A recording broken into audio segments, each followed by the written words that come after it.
¿Qué tienen en común? Un hombre en bicicleta, la música de los Doors, Jimi Hendrix y Pink Floyd, un país de Europa Central, varios libros de Aldous Huxley, la ciencia, la muerte de Huxley, la medicina, el ingenio de Steve Jobs, las investigaciones de Timothy Leary y Richard Alpert, el movimiento hippie y la fuerza de los colores, las pinturas de Alex Gray y Jonathan Solter, la textura, la innovación de los Beatles en su álbum Revolver, el guía espiritual Baba Ram Dass, Hunter S. Thompson, lo ultrasensitivo, el contact improvisation y podría seguir, pero creo que ya está claro. Hoy, en el 7º capítulo de Alto Guiso Podcast, el LSD.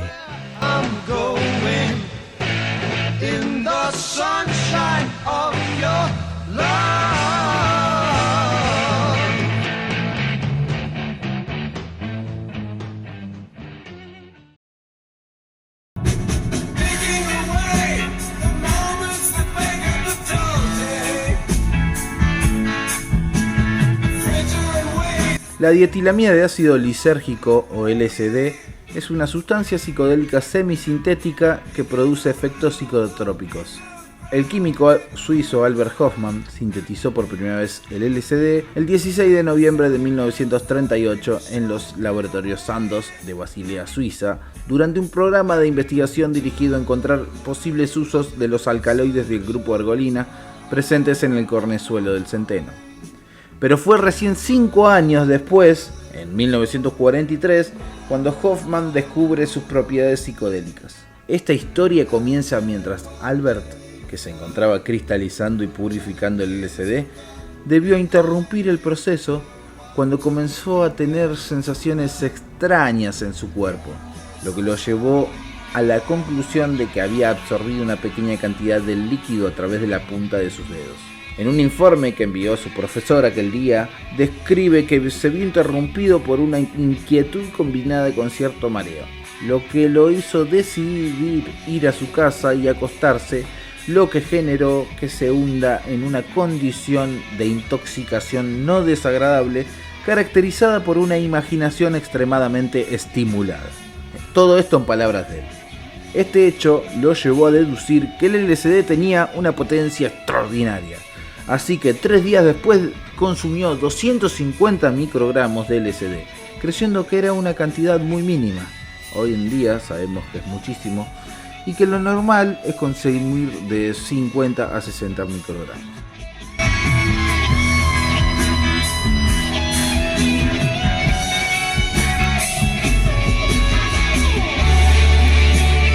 Esta vez los efectos serían mayores. Pidió a su asistente en el laboratorio, quien estaba al tanto del experimento, que lo acompañe a casa. ¿Y en qué fueron? En bicicleta. Dando a pie lo que ya es leyenda, quizá el más famoso de los paseos en bicicleta. Hofmann empezó a asustarse viéndolo todo en su campo de visión ondulado y distorsionado, como si se tratara de un espejo curvado y con la sensación de no estar moviéndose. Los efectos eran lo bastante fuertes como para que Hofmann pudiera sostenerse en pie, y tuvo que dejarse caer en el sofá mientras solicitaba leche y su entorno se transformaba.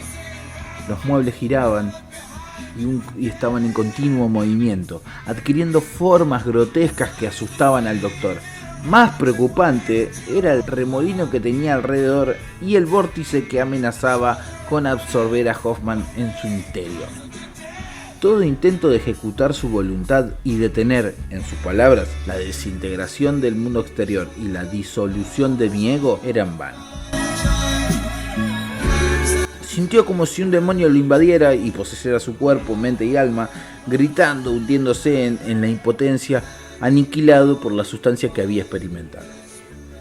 Sin embargo, no fue capaz el doctor familiar de detectar ningún síntoma anormal más allá de unas pupilas muy dilatadas y de que Hofmann le decía que estaba en peligro mortal.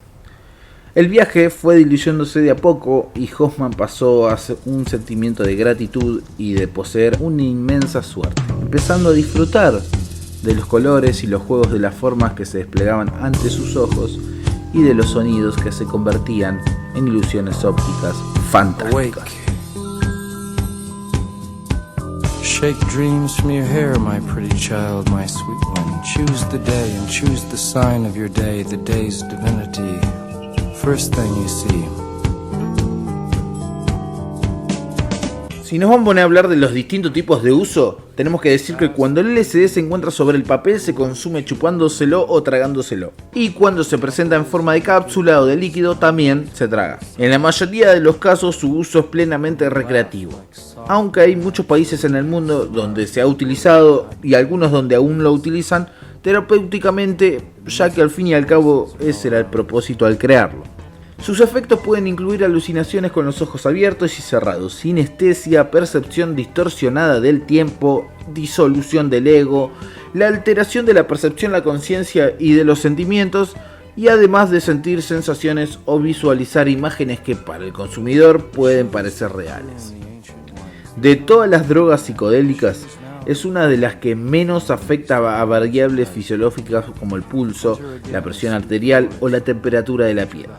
Esto no quiere decir que se ausenten riesgos, ya que cabe la posibilidad que en un mal viaje pueda resultar en accidente o experiencia traumática siempre.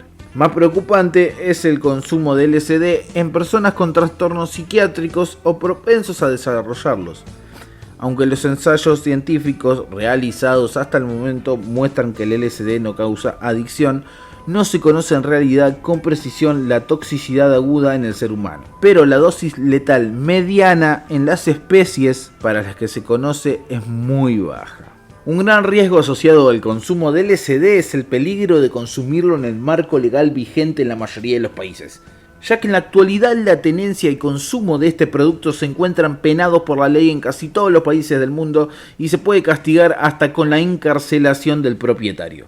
En los años 50 y 60 logra la masividad, incluyendo también en distintos espacios de investigación científica. Todo esto se cae cuando se lo populariza como una sustancia capaz de alterar el orden preestablecido, ya que visto en el movimiento hippie donde se tiende a decir que dicha droga fue el desencadenante, y todo esto sumado a la manipulación mediática del asunto, genera la decisión política apresurada de prohibir el consumo recreativo del LSD, sus usos médicos también y la investigación de sus efectos en el cerebro humano. La prohibición del LSD y la guerra contra las drogas, entre comillas, que denomina la legislación desde comienzos de los 70, truncaron todas las posibilidades de conocer el verdadero potencial terapéutico de esta sustancia. Bueno, esto fue todo, gente. Espero que más o menos la conclusión que hayan sacado haya sido cercana a la que yo he sacado. Estoy seguro que sí.